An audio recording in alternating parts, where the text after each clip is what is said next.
চশমাটা পড়ুন না। অনর্থক ঝাপসা থেকে আপনাকে কতগুলো কথা বলে গেলাম। নিন পড়। চশমা ছাড়াই আমি ভালো দেখি। তাই তো বলি, এত সুন্দর চোখ যা, তার চশমা কেন? আরে আসুন আসুন। হ্যাঁ নমস্কার। হ্যাঁ সেদিনে কিন্তু আপনার গান খুব ভালো লেগেছিল। সরগম ছাড়া কথার গান আমি জানি না। সে কি, গাইবেন না তাহলে? কথার গান আমি সত্যি জানি না। কেন? শিখিনি। আমিও এককালে ক্লাসিক গানে চর্চা করতাম, বুঝলেন। আর চর্চা রাখলে আজ আমার বেশ খ্যাতিই হতো। আমাকে আর এর মধ্যে নেমন্তন্ন কেন? সে কি কথা? আরে আপনাদের যাওয়া চাই, এত বড় একটা উপলক্ষ। কি উপলক্ষ? উপলক্ষ উপলক্ষ উপলক্ষ আরে উপলক্ষ তো একটা আছেই। আসল কথা হচ্ছে, মুদ্রা কথা হলো আপনাদের সবাইকে যাওয়া চাই। আপনারা সবাই যাবেন। মা তুমি কিন্তু নিশ্চয়ই যাও, সবাইকে নিয়ে যাও।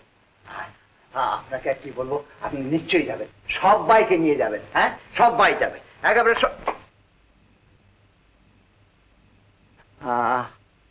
আপনি? আমি পরিচয় করিয়ে দিই, ইনি মামা বাবু, আর এ হচ্ছে আমার ছোট ভাই নিনু। এই একটি ভাই। নমস্কার। নমস্কার। বেশা আপনার কি করা হয়? ওই ঘুরে বেড়ানোর একটা কাজ, তাই ঘুরতে ঘুরতে দিদির এখানে চলে এসেছি। ও তা বেশ। আচ্ছা তাহলে তোমরা সবাই যাচ্ছ? হ্যাঁ হ্যাঁ আমরা সবাই যাচ্ছি। হ্যাঁ কিরে শুনছিস তো, যাবি কিনা বলে দে। গেলে মনে হয় না অনেক নতুন লোকের সঙ্গে আলাপ হবে, নয়তো আপনার সঙ্গে আলাপটা ঝালিয়ে নেওয়া যাবে। কি বলেন? হ্যাঁ হ্যাঁ তা তো বটেই, তা তো বটেই। তাহলে তোমরা সবাই যাচ্ছ? সবাই যাচ্ছ? তুমি এখনো গান শুনবে? মঞ্জুরি এবার আপনাদের একটু গান দিয়ে শোনাচ্ছি।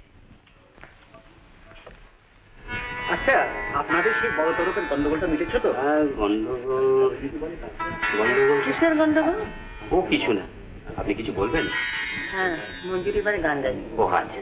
রাগ সঙ্গীত আপনি খুব ভালোবাসেন? না না, হ্যাঁ হ্যাঁ ভালোবাসি, রাগ সঙ্গীত আমি খুব ভালোবাসি। মঞ্জুরি রাগ সঙ্গীতই গাইছে। ও আচ্ছা আচ্ছা, আজও জ্বালাবে। আজ একটু কাজ ছিল, পাশে আপনি অসন্তুষ্ট হন তাই এসেছি। চলুন। না না, সে কি করে হয়? না খেয়ে আপনার যা চলবে না।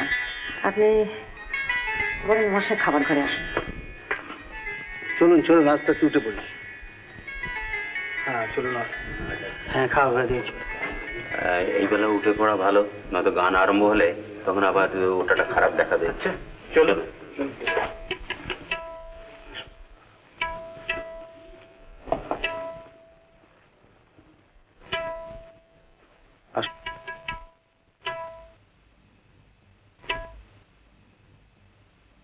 চলুন চলুন যাওয়া যাক। বাহ চমৎকার, অপূর্ব। এই দুরূহ রাগ সঙ্গীত,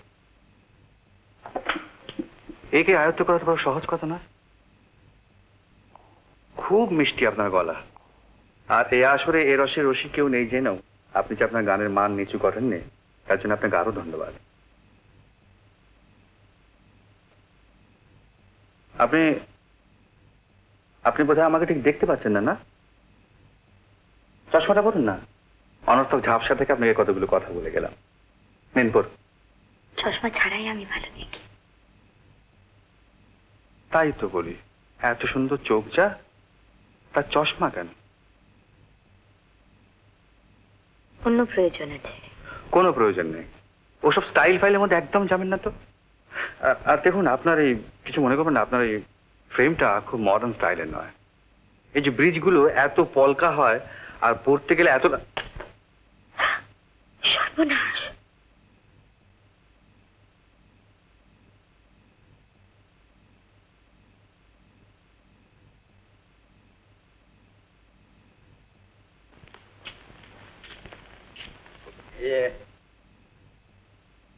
কি খুঁজছো? দেখুন আমি এই চশমার কাঁচটা ভেঙে ফেলেছি। চশমা? বলেছিলাম কি না, খসত বসন রসন চলি বিগলিত বেনি লোলনি। বলেছিলাম কি না, ঝড় একদিন উঠবে, চশমা একদিন ভাঙবে। তুমি বুঝতে পারলে না? না, ব্যাপারটা ব্যাপারটা তো না।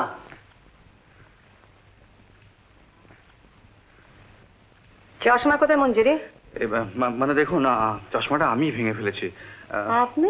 হ্যাঁ, মানে অসাবধানে ব্যাপারটা ঘটে গেল। আমি ওর গানের প্রশংসা করতে গিয়ে ও, মঞ্জুরির গান আপনার ভালো লেগেছে? হ্যাঁ, উনি খুব অদ্ভুত গান করেন না, বেশ। মিষ্টি গলা ওর।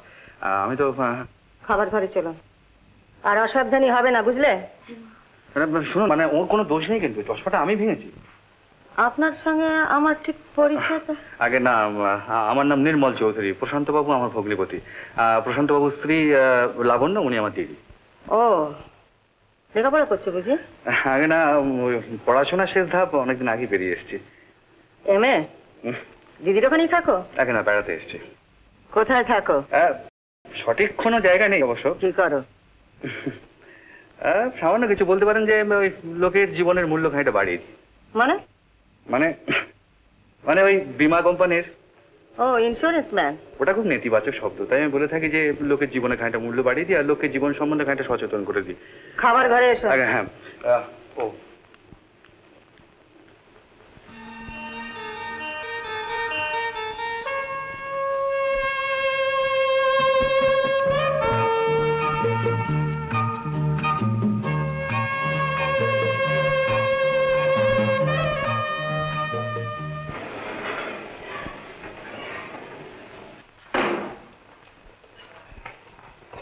আরে আসুন আসুন। হ্যাঁ, নমস্কার। হ্যাঁ, সেদিনে কিন্তু আপনার গান খুব ভালো লেগেছিল। এসো ভাই মঞ্জুরি, তুমি ভেতরে এসো। ওরে, তুই যেন আবার হুট করে চলে যাস না। এই, হ্যাঁ, এসো।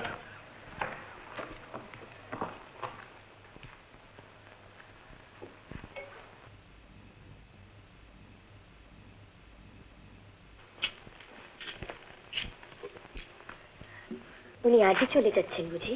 হ্যাঁ ভাই, আজই চলে যাচ্ছে। তবে হিল্লি দিল্লি না মক্কা তা ভগবানই জানেন। তবে আপাতত বোধহয় হোটেলেই যাচ্ছে। বাবা মারা যাবার পর টাকা পয়সা সব ব্যাংকে রেখে আপাতত ওই গাড়িটার উপরই ভর করেছে। ইন্স্যুরেন্সের ওপরতলার কর্মী, রোজগার মোটামুটি মন্দ করে না। তবে সংসারে একেবারেই মন নেই, হোটেলে হোটেলে থেকে জীবনটাকে একেবারে নষ্ট করল। কলকাতায় এলেও হোটেলেই থাকে। তবে কি জানি এবার আমার ভাগ্য সুপ্রসন্ন, এই দিদির কাছে প্রথম কটা দিন কাটিয়ে গেল। এই দিদি, আমি রেডি, এবার যাই। আচ্ছা, তুই বলে যা। হ্যাঁ, ওকে তো বলবো। দেখুন, সেদিন আপনার চশমাটা ভেঙে ফেলে আমি খুবই লজ্জিত বোধ করছি। তাতে কি হয়েছে? হ্যাঁ, তাতে কি হয়েছে?